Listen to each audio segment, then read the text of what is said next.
How you doing, YouTube? Underworld6667 here, doing a little bit of a tutorial. I know you guys like seeing my face, but unfortunately it's going to be hard to draw up in the air.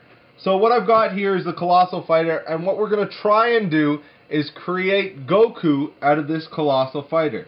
Now, one thing that you have to realize is when you're doing this kind of a thing, you have to use the lighter colors first and then move into the darker colors.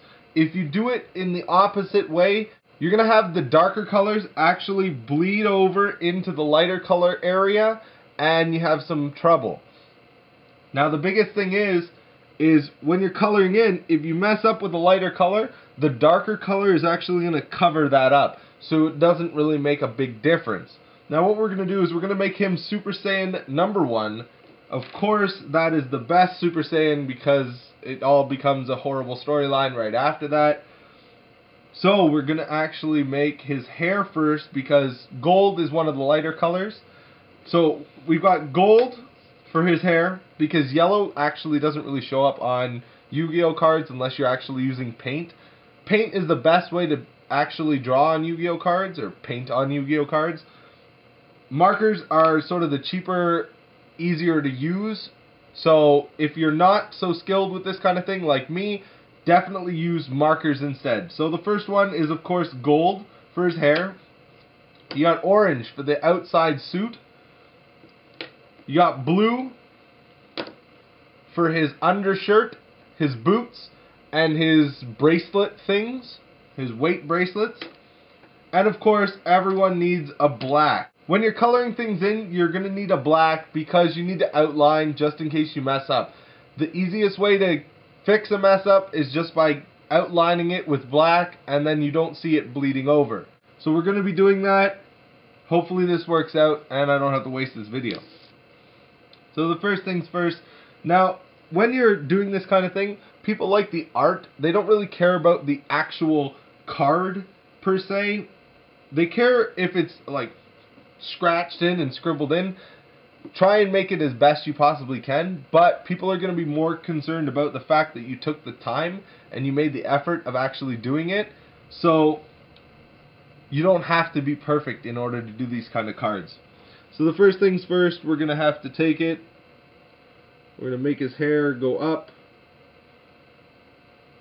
Now, with this gold, I actually have to do it quite a few times, just because that's the way it goes. I mean, you gotta work with what you got. You can't really choose.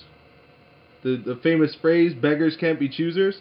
When you're using non-paint, you might not see it very well, but that's why we outline it in black, right? So you just make the lines as best you possibly can. Once it dries, you're gonna actually outline it with the black.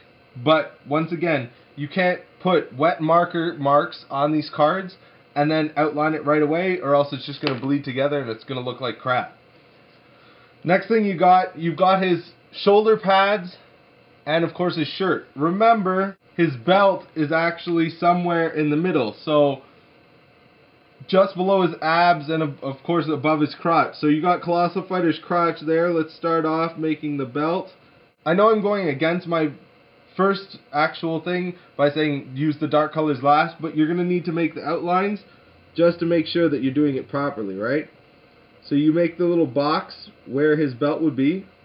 You can color that in. And once again, you're just waiting for that to dry. So remember, these actual balls are his shoulders. So if, in the case of Goku, it actually goes over his shoulders. So you're going to actually take it, just do an outline for now, and go over his shoulders with the orange. As you can see, I'm starting to do that there. And then, of course, he's got a sort of V-neck shape in the middle of his shirt. And then it'll be blue inside here where his chest is. Remember, that little gem is the middle of Colossal Fighter's chest. So remember, it is slightly slanted. So you're going to have to do your best to make it look as best as possible. Now he's got a neckline.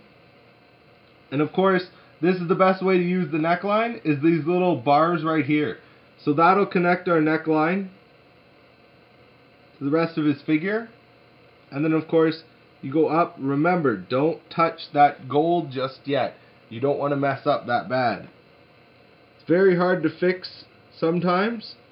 It's not always hard to fix, but it's best if you don't mess up, or else it's going to take a lot more time.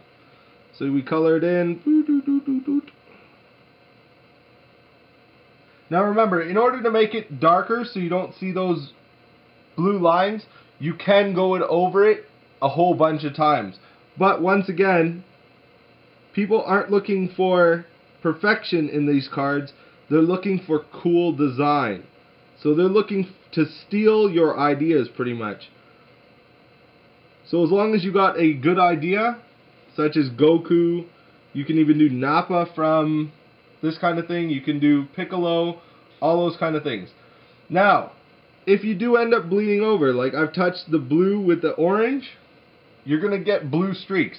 So take the pen, make sure you have a little piece of paper. If you can see, I don't know if you can see, there's little blue lines here. You're just taking it off of the card, off of the tip of the pen. So make sure that you do that every once in a while to make sure that you're not messing up. Now the biggest thing is you can alter the suit ever so slightly. It's completely up to you. My suggestion is, if you're going to do this just starting off, you might not want to alter the suit, because you never know how it's going to look and how people are going to react to the fact that you altered the suit. Now the next thing that we're going to be doing is the pants. The pants are all orange, and then it goes into blue boots. Now this boot right here is quite large, so you're going to want to have to cut it in half. And everything above is pant. This below is boot. Remember, over here beside his arm is actually another part of his boot. So make sure that you don't color that in a different color. Like I said, it doesn't have to be perfect, but the more detail you put in, the better it's going to look, and the more money you might make from these actual cards. So we're going to color in. Make sure you do the outline first. That way you know you're not going to go over the line too much. Because the more you go over the line, of course, the worse it's going to look.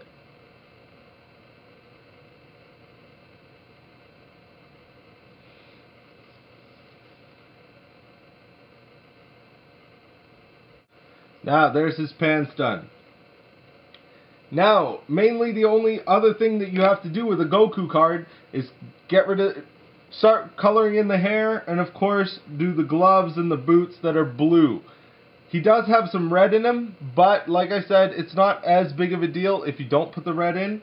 What I've actually got is another, other than Sharpie pencil, I got these from the dollar store. They actually do pretty well at going over top of the Sharpie color. So I've got gold, this is supposed to be bronze-ish, but it looks kind of red. I've got silver, I've got blue. Well, that's gold and blue. I've got green, but like I said, the whole point of these ones is it goes over top, right? I've got them all in a sort of little carrying case, so just I don't have to start looking around for them. Make sure that you take care of your markers. Make sure that they're not running out. If they're running out, go out and buy some more. In the case of these kind of cards, you don't want to be cheap, so don't go cheap on the Sharpies. Make sure that they're Sharpies. I've gotten some like these permanent marker kind of things from the dollar store. Doesn't mean it's good. This one actually runs like crazy, so you end up doing a black streak and then it just bubbles, and then of course you got little white specks that aren't actually colored in. So don't go crazy on undercutting your Sharpies. So once again, we're going to be doing his belt over again, just to make it a little darker. His, of course, chest area.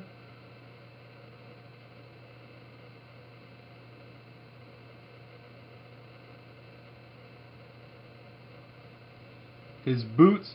Now, when it comes to the chest area, if you have something that's light in there, you might have to go over it a couple of times because that is blue. As you can see over here, the blue shows through the orange, but once again, it's going to look too cool for people to really complain about. And if they complain about it, you weren't going to make any money off of them anyway, so it's not going to make a big difference. So we now color in the boot.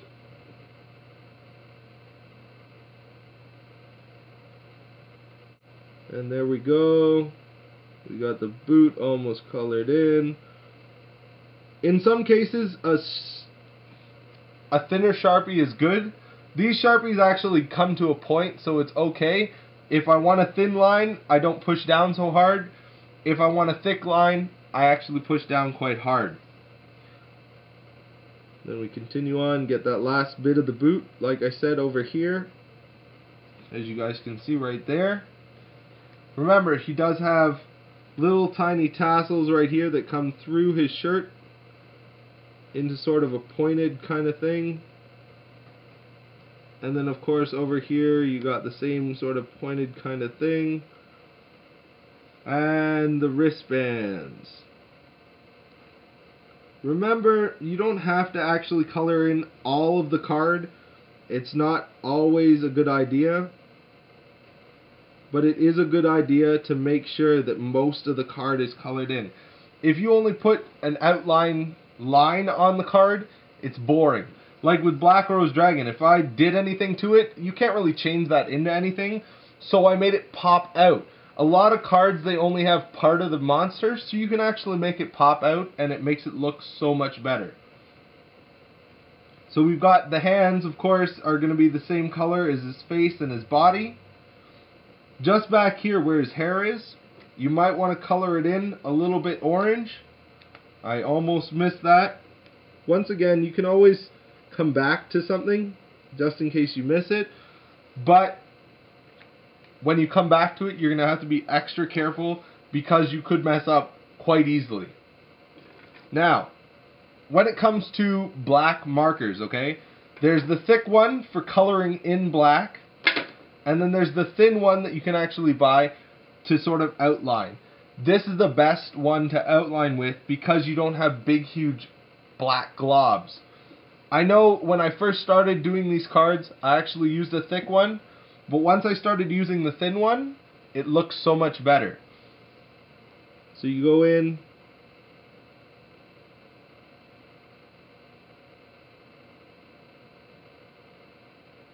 Once again, watch the bleeding. You don't want to make it bleed too much.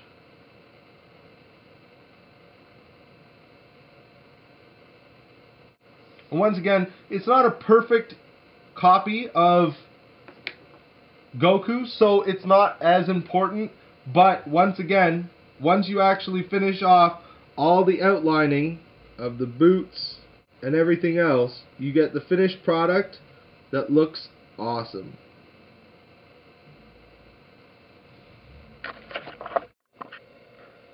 So as you can see, when you actually fill in the black lines, it makes it so much better. It makes it look actually really, really cool. So your opponent will get kind of creeped out and awesome faced that you created such a good work of art. Like I said, this only took, what, maybe 10 minutes? So take your cards out. Make sure you practice on common cards first. Then you can move on to the holos. But like I said, common cards are the best things to work with. I've got tons that I've just used to test different markers. Like, there's the green. There's some more different stuff that I've used to actually alter these cards. So take your time. Take your cards out. Make sure that you actually use your brain and create something cool. Thanks, YouTube. Don't make those binder blunders.